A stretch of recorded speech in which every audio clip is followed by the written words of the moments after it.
Seems like everyone wanted a piece of Somalia. Now, reading an article written by one Langton Prendergast Walsh, which was published by the Royal Geographical Society in 1890, I get another character that was interested in colonizing Somalia, the lands of the Somalis. Now, this is a nation that I've never imagined that was so much interested in colonizing the lands of the Somalis that they actively sought to do it and were only stopped through a very interesting conspiracy that is described by Brendergast. Now, in this video, I'm going to explore 6 reasons why different powers were interested in the lands of the Somalis. But before I look at the 6 reasons, I'm going to go through the list of these characters, these different powers that were interested in colonizing the lands of the Somalis. And as I said, one of them I did not even imagine. The others I didn't know about, but this one was just a surprise by reading this article. Now, this article is part of the collection of articles that are part of the book titled The Somalis and Their Lands. Now, this is a collection of articles that were published by the Royal Geographical Society between 1830 and 1890. These are very interesting articles because they give you a very good backdrop of what happened just before the lands of the Somalis were colonized by the different powers, of course. And it also gives you a glimpse into what used to happen before the lands were colonized or were taken over by other powers. Now, let's look at some of the countries that attempted or colonized the lands of the Somalis. Let's start with the ones that I have known about, but they've not been very much prominent. And let's start with Turkey. Turkey has had a very interesting relationship with the lands of the Somalis.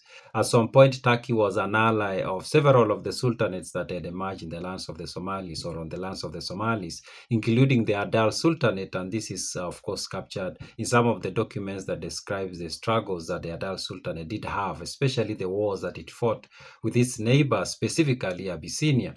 Now, Turkey provided a lot of support to Adal and also other sultanates because Turkey, of course, is Muslim, and sometimes it felt like it needed to do that. It was also a superpower, actually. Many people of today don't realize that Turkey used to be a very powerful country, especially in the 18th, 19th century. It was such a powerful force. Actually, Turkey only declined after the First World War. That's when it started to decline and it became just another of the many countries. But it used to be a very powerful country. Now, Turkey, we can say, did not colonize the lands of the Somalis in the textbook divination of it. It did exert some influence on the land. It did have relationships with the different people who ruled over the land. And it also had we could say some form of very strong relationship with Egypt, which at one point actually brought armies into the Horn of Africa and sort of occupied some of the major cities, in particular Zeila and Berbera. So we can say it qualifies from that angle. Turkey's involvement in the Horn of Africa, and specifically the lands of the Somalis, was mostly through influence, not really authority. Now, another one is, of course, Egypt. Egypt used to be under, again, Turkey. And also Egypt at some point tried to exert its power over the lands of the Somalis. Not very successful, but it attempted beginning 1870s up to 1884 when the British managed to push them out of the Horn of Africa. But we can say Egypt qualifies to be considered one of the countries that attempted to sort of colonize, even though I don't know whether colonize really applies when it comes to Egypt, but it did attempt to exert its authority over the lands of the Somalis at some point. The next one is, of course, Abyssinia or Ethiopia. Of course, when I say Abyssinia and Ethiopia, sometimes we run into issues. But Abyssinia is the state that existed before it expanded to include the lands to the south. So Ethiopia, let's say Ethiopia. Ethiopia is another power that was so much interested in colonizing the lands of the Somalis, or at least exerting some authority or claiming to have some rights over that land. And we've gone through some of the treaties that were signed between some of the European powers, specifically the British and to some extent the Americans, over the lands of the Somalis and how the Ethiopians wanted those lands. We also looked at in a video I did, we looked at the meeting that one HGC Swain had with Ras Makunan, and they had this very interesting conversation that HGC Swain records down. And in that conversation, Makunan, who happened to have become the father of Haile Selassie, expresses the desire of the Abyssinians or the Ethiopians to extend their boundaries either out up to the Red Sea or up to the Indian Ocean. Of course, claiming that the Ethiopians used to own all that land at some point. That's a claim he makes. Now, of course, the relationship between the state of Ethiopia and the Somalis is a very complex one. Of course, today there is a huge section of the lands of the Somalis that is part of the new state of Ethiopia. And that's the Ogaden region. And of course, there is a history there. Of course, many people know what has happened over the years. So Ethiopia did have a huge interest in having that piece of land become the geography or part of the state that we know today as Ethiopia. Now, the next one on the list is the French. Now, in this article that I was reading, that is by Prendergast, Prendergast describes the situation of the French getting a section of the lands of the Somalis as if they tricked their way into getting it. That's the way he puts it, actually, that the French tricked their way into getting that piece of land, as if the British did not want the French to get a piece of the lands of the Somalis. But somehow they did, and they did through signing some treaties with local leaders, and somehow they got that piece. But the British were not happy. At least going by this article by Langton Prendergast Walsh, the way he describes it, the British were not very happy about it. And I think HGC Swain does also kind of come close to making a similar statement that the British were not very happy with the French coming and taking what we know today as Djibouti, actually, or French Somaliland. So the French managed to get that, even though the British consider it like they tricked their way into getting it. Of course, all the European powers were tricking their way into getting pieces of land across Africa. But of course, each one of them did not think of it as tricking their way into it. They thought they were doing it, they were on a higher moral ground, and the others were doing it the wrong way. Now, the next on the list, of course, is the British. And the British, of course, had been involved in the Horn of Africa for a very long time.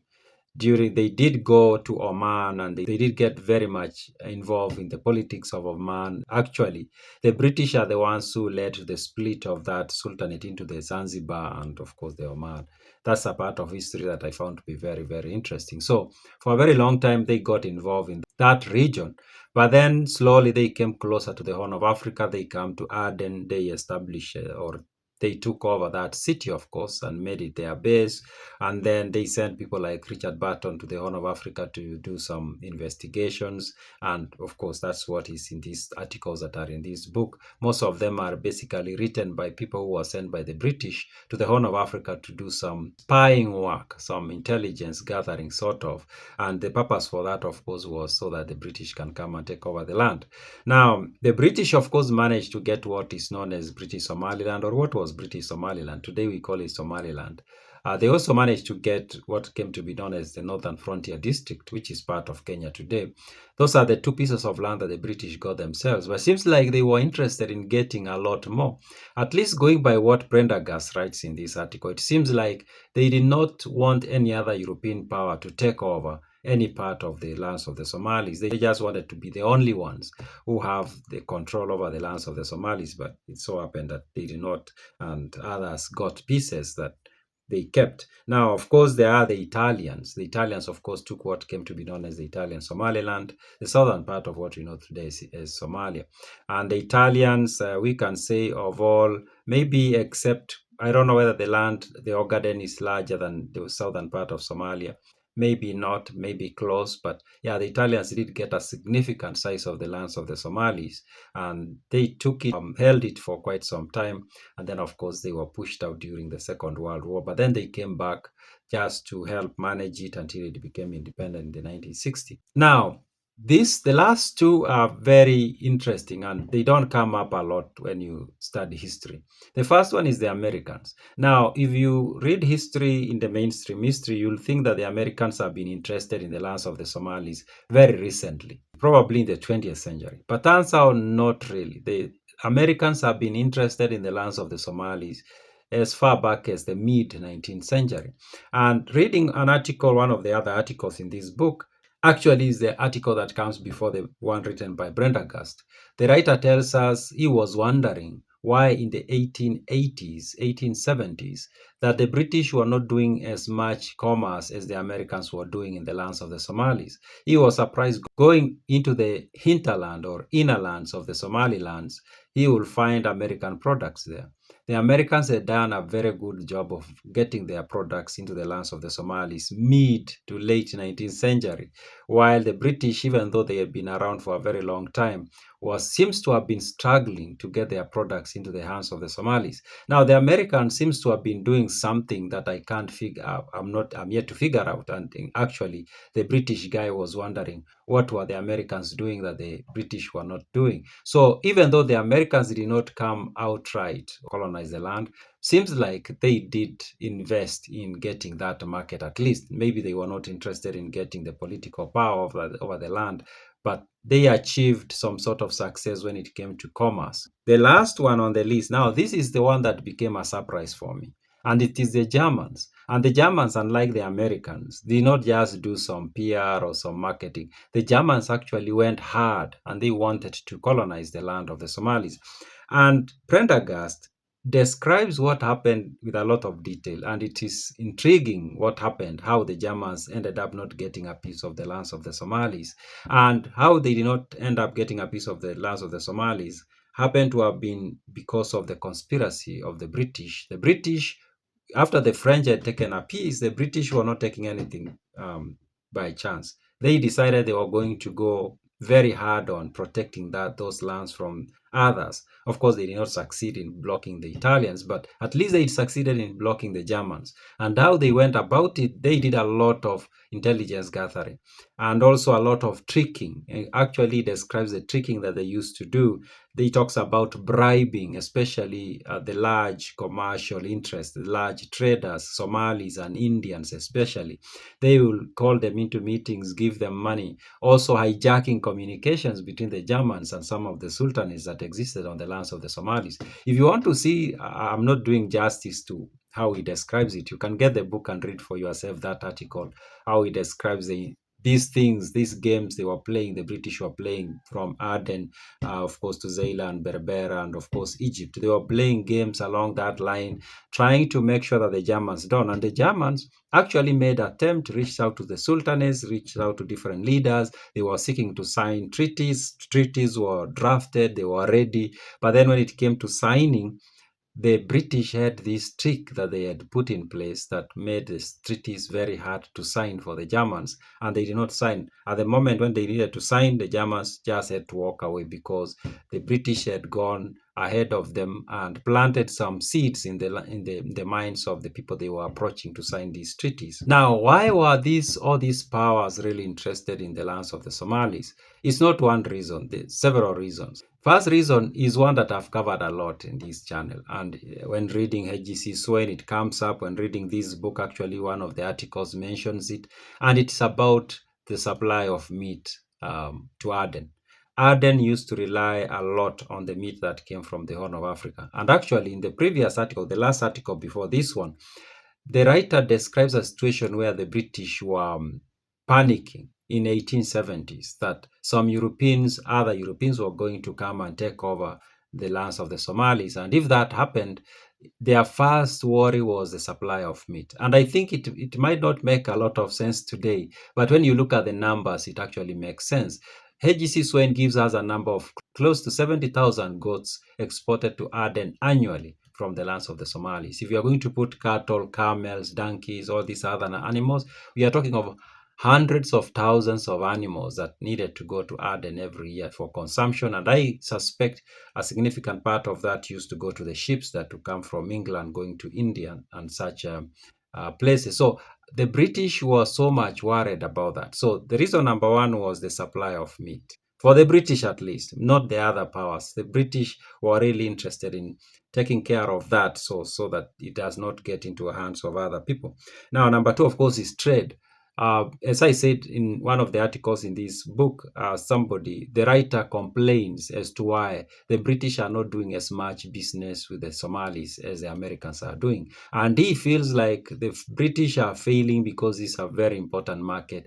probably a lot of money is being made by the Americans. Why are the British not making this money? He seems to be wondering. So then number two reason was trade, commerce. There was a lot that could be made, a lot of money that could be made from the lands of the Somalis, even in the 19th century. And that, of course, because trade, sometimes you need political control, oftentimes, actually, even today. So that might have influenced some of these powers to seek to control the physical locations. Now, of course, there is farming, getting land to do farming. We can say it applies to the Italians, especially. The Italians needed land. They came to the southern part of Somalia. They established huge farms to do farming. And that we can say influenced their desire to get a piece of that land so that they can get a place to do some farming. There is a strategic location. Now, this is perhaps the most important when you start analyzing how events turned out, beginning with Richard Burton in 1850s. In fact, Richard Burton was sent, the reason for that was because of Berbera.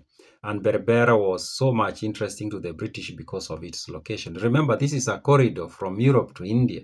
This used to handle a lot of commerce. And so sometimes there were worries about security. In fact, in 1840s, I think 1830s, there were ships that were attacked there, and the Europeans were not comfortable, especially the British. They thought maybe the solution is to take control of that land next to the sea so that then there is control of how things move. So we can say that strategic location, that's a very busy corridor, actually, even today. The Red Sea from Europe, Suez Canal, Red Sea, Indian Ocean, very busy. And so you can see why some people are very much interested in getting that location to control it. And even today, that's a very strategic location. If you follow politics and global issues that are going on, for example, the war between the Americans, the Israelis, and Iran, you should know that actually, for example, the Israelis have been very, very interested in getting a position near there so that they can control how things are happening, for example, in Yemen, and also we can say maybe up to Iran. That place is very strategic, and everybody wants to have some control. And of course, the Strait of Hormuz has thought that location is key. And I don't think it's not now that people know that. Now, reason number five is the flora fauna, the animals and plants. Now, HGC Swain, and I've read so many documents that even in this book, the articles, there's so much focus on the animals and the plants that are found on the lands of the Somalis. And some of these animals were never found anywhere else. The birds, for example, they talk of getting 30, 40, 50 species of birds that are not found anywhere.